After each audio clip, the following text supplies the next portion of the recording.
The Russian Mind Control Program. Controlled Offensive Behavior, USSR, is a 1972 U.S. Army study of Soviet mind control experimentation. The Russian Directed Energy Weapons Program focused on targeting of individuals, not groups.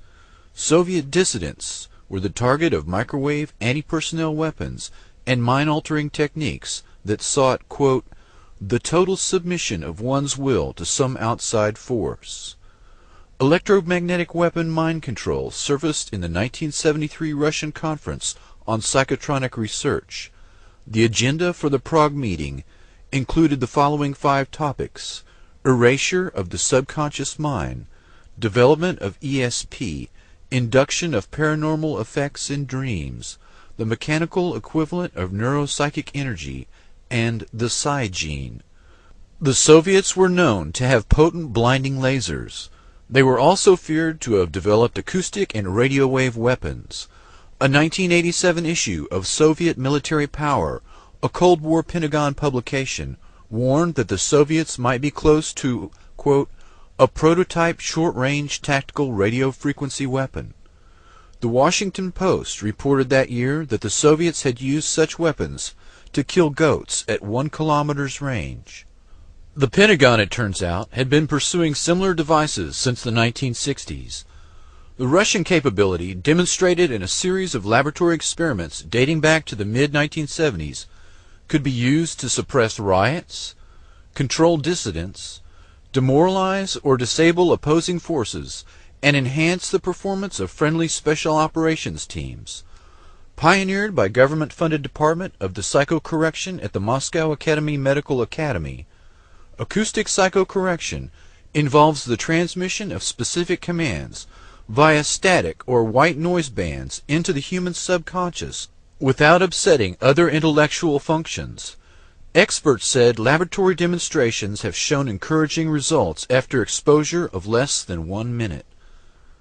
Decades of research and development and millions of rubles have produced the ability to alter behavior on willing and unwilling subjects. In an effort to restrict potential misuse of this capability, senior Russian research scientists, diplomats, military officials, and officials of the Russian Ministry of Higher Education, Science and Technology Policy are beginning to provide limited demonstrations for their U.S. counterparts.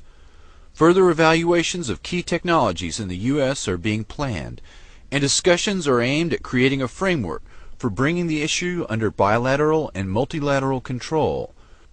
Yet these military capabilities have remained largely unknown to the U.S. and Russian public. The Department of Psychocorrection at the Moscow Medical Academy acknowledged the potential danger of this capability. The Russian experts, including George Kotov, a former KGB general now serving in a senior government ministry post, present in their report a list of software and hardware associated with their psychocorrection program that could be procured for as little as $80,000. According to General Kotov, quote, as far as it has become possible to probe and correct psychic contents of human beings despite their will and consciousness by instrumental means, results having been achieved can get out of our control and be used with inhuman purposes for manipulating the collective psyche. Unquote. The Russian authors note that world opinion is not ready for dealing appropriately with the problems coming from the possibility of direct access to the human mind. Therefore, the Russian authors have proposed a bilateral center for psychocorrection technologies where U.S. and Russia can monitor and restrict the emerging capabilities. Dr. Igor Smirnov, a Russian expert on non-lethal weapons, was brought to the U.S. for a series of meetings in Virginia in 1993. The meetings were attended by representatives of the CIA, DIA, FBI, and ARPA. Civilians included representatives of the National Institute of Mental Health and directors of biomedical research. Dr. Smirnov and his non-lethal weapons technology was brought to Waco during the Branch Davidian siege in 1993 in hopes of using them on David Koresh, but a software problem reportedly made this impossible, and Smirnov could not guarantee its safety. A firm called Psychotechnologies Incorporated, based in Richmond, Virginia, entered into an agreement with the Russians to share and develop this technology for American use. Dr. Smirnov died of a heart attack in 2005, and his patent is now held exclusively by Psychotechnologies Corporation. Psytech is controlled by Colonel John B. Alexander, NSA General Michael Aquino, and Lieutenant Colonel Albert Stubblebine, among others. He needs the money. This is called computerized psychotechnology. First, we gather information from the subconscious. Then we determine how a specific personality works.